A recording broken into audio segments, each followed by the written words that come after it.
Welcome to the Shango Diaries, written by Madison, where love gets messy, the past never really stays in the past, and the heart wants what it wants, even when the mind says nah. It's real, it's raw, and it's got all the highs, lows, late night texts, and unanswered questions that come with falling hard for someone who might not be ready to catch you. So, press play, get comfortable, and step into Monica's world, where passion and chaos go hand in hand, and the truth, well, it's complicated.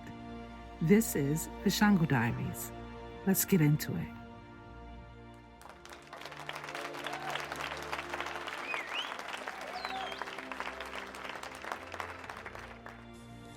Episode 20. Monica is still standing, even when the ground shakes. Between career chaos, emotional whiplash with Shango, and a past that loves a comeback tour. Balance feels like a full-time job, but somehow she finds it. This week, we're talking about hard choices, heart pulls, and why sometimes strength looks a lot like surrender. Welcome, everyone. Today we're diving into the Shango Diaries, written by Madison.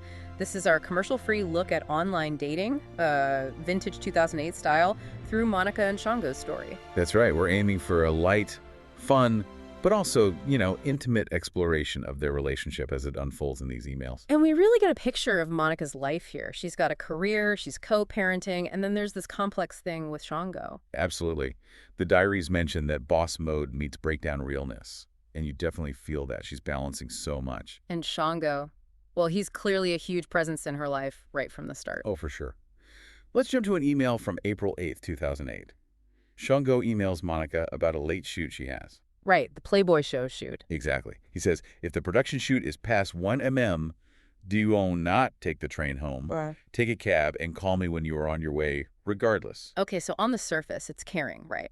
Protective, even. It seems that way. Yeah. Definitely protective, but there's also a firmness there, isn't there? Like an expectation. Yeah, like, this is what you will do. Could it be seen as, I don't know, a little bit controlling? Especially considering what comes later. That's the question, isn't it? It sets a dynamic. He's concerned, yes, but maybe also needs to be in the loop. Needs that level of oversight. Mm-hmm. Then, just hours later, early morning, April 9th, he sends another one.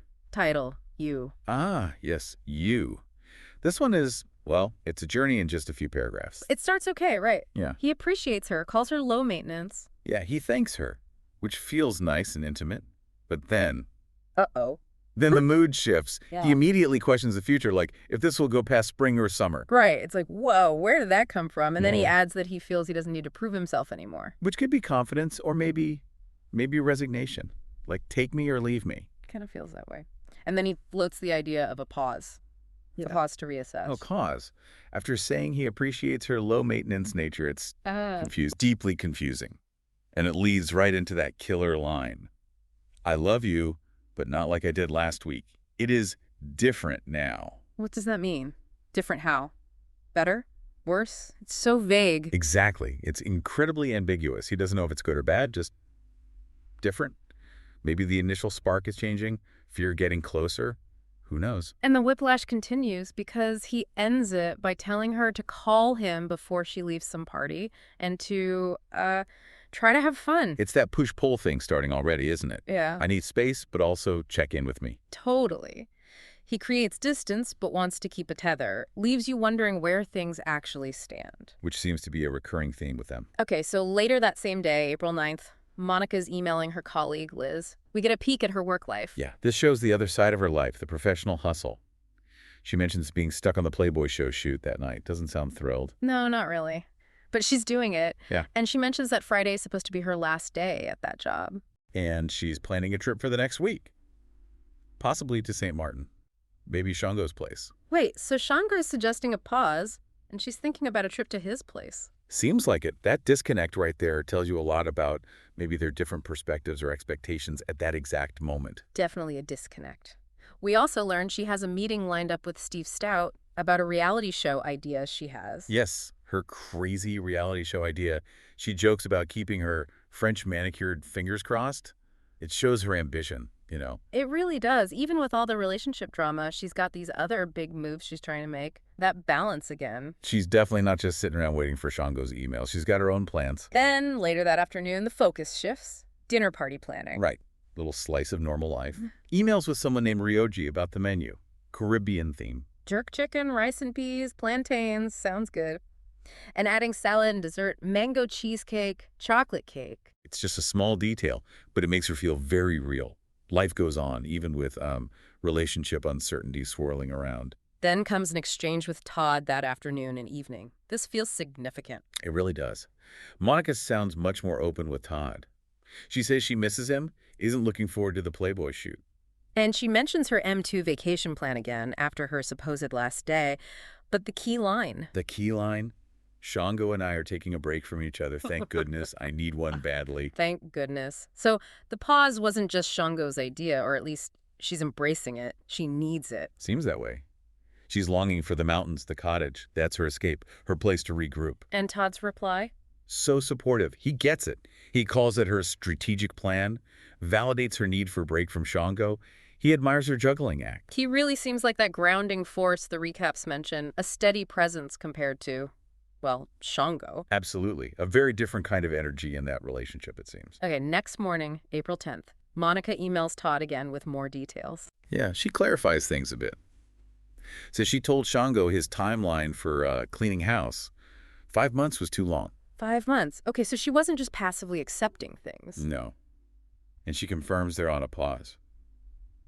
She also mentioned Shango told his friends she was leaving after the Playboy shoot. Wow. But then he asked her to review her pitch with him. The reality show pitch. Seriously? After telling people she's leaving, back to that push-pull. Totally. And she mentions taking some of her stuff from his place. She notes he was attentive the night before, but she still left. Good for her. Sticking to her need for space, even if he's being nice in the moment, it feels like she's protecting herself. I think so too. It shows a certain resolve, prioritizing her own well-being despite the connection. Then later that day, a really quick, simple email. Monica to her son, Jordan. Just, baby boy, I will be home tonight. It's short, but it's powerful, isn't it? Reminds you she's a mom in the middle of all this career ambition and romantic chaos. It grounds everything. It's that core relationship that anchors her, perhaps. And Todd chimes in again that evening with more encouragement. Yep. Just reinforcing his support. He's consistently there for her. Okay, now. Early morning, April 11th. Shango's email. Title. Oh. You're right. This one's a lot. Oh boy, this one. It starts kind of sweetly, saying he wants her to feel blessed in her own way. Okay. But then it gets provocative. He talks about the breakup tagline and her heels. It's almost possessive, isn't it? Like he's trying to frame how things ended or paused. Yeah, definitely possessive. And then that description of their intimacy. Right, the trifecta comment. Yeah. But you scream, not you snore, you're satisfied. It's incredibly raw, crude maybe, but undeniably intimate. And very, very physical. It tells you a lot about that side of their connection, even while they're supposedly on a break. For sure. And then he wishes her luck on her pitch, tells her to be dab bitch and make the score. It's such a weird mix. Support mixed with ownership, aggression. It's hard to pin down. Very complex. His feelings seem all over the place. Monica's first reply is brief. Thank you. I will give it my all. I was definitely blessed. She uses his word. Yeah, interesting. She mirrors his language, maybe just acknowledging his point without fully engaging with the weirdness. Perhaps. But then later that same day, April 11th, she sends a longer email back to him. Right here, she clarifies her position. She says she's not broadcasting their status, just being realistic. And she hopes they can survive, but respects his decision. She brings up their different timelines again. Yes, his spring or summer versus her vision of them reaching senior citizen status. That contrast is stark. It really highlights a potential fundamental mismatch in what they want long term. She also reminds him of his own words, I'm better with you than without you. Holding on to that hope, maybe. Seems like it. And then she talks about her pitch meeting, how she's feeling confident. And get this, she's developed a 5-pager based on us, their meeting, their dynamic. Wow, she's turning their relationship drama into creative fuel. Apparently.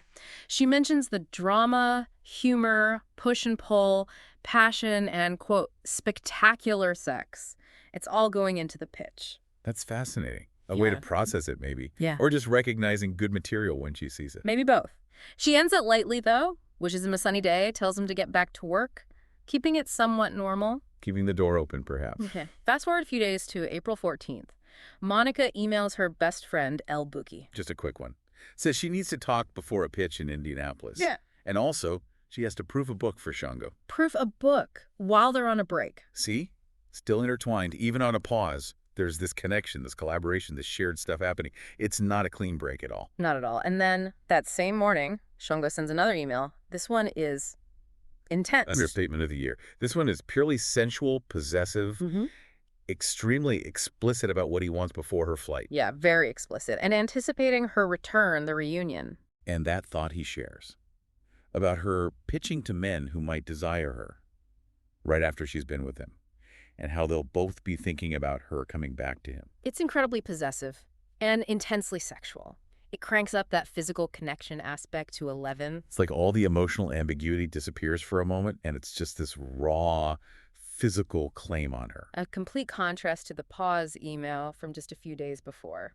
So if we look back at the diary recaps for context, week 20 talks about her balancing the messy sweet situationship, career, money, parenting. Todd's balance is mentioned. That messy sweet feels right for what we're seeing. Fluctuating emotions, but she keeps pushing. Episode 18 highlights this exact week as pivotal, the push-pull with Shango, work stress, legal issues, Todd being grounding. Episode 19 talks about the chaos, the intense physical side, but also the tension and possessiveness, plus Todd's support again.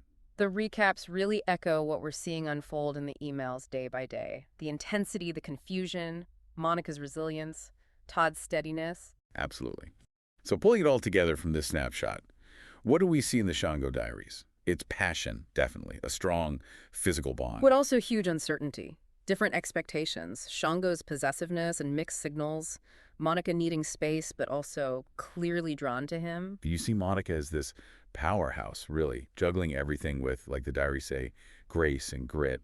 And Todd's role as that counterbalance is crucial. Yeah, and it's just fascinating to get this raw look into online dating back in 2008, right? These unfiltered emails, the intimacy. It really is. So the final thought to leave you with, thinking about Monica's life in 2008, this blend of ambition, complicated love, trying to find balance, how much of that feels timeless? Are those push-pull dynamics that search for connection amidst chaos still things people grapple with in dating today, even with all our apps and tech? Something to definitely think about after exploring this part of the Shango Diaries written by M. Madison here on our commercial-free podcast about online dating vintage 2008 between Monica and Shango. Doors are closing. New ones already unlocked. Monica's not chasing. Not jobs, not love, not people. If you're still here, you're supposed to be. If you're not, God bless you in your journey. Career moves are in motion. Her peace is non-negotiable, and that heart of hers, protected at all costs. She's not waiting for life to happen. She's happening to it. So catch up if you can.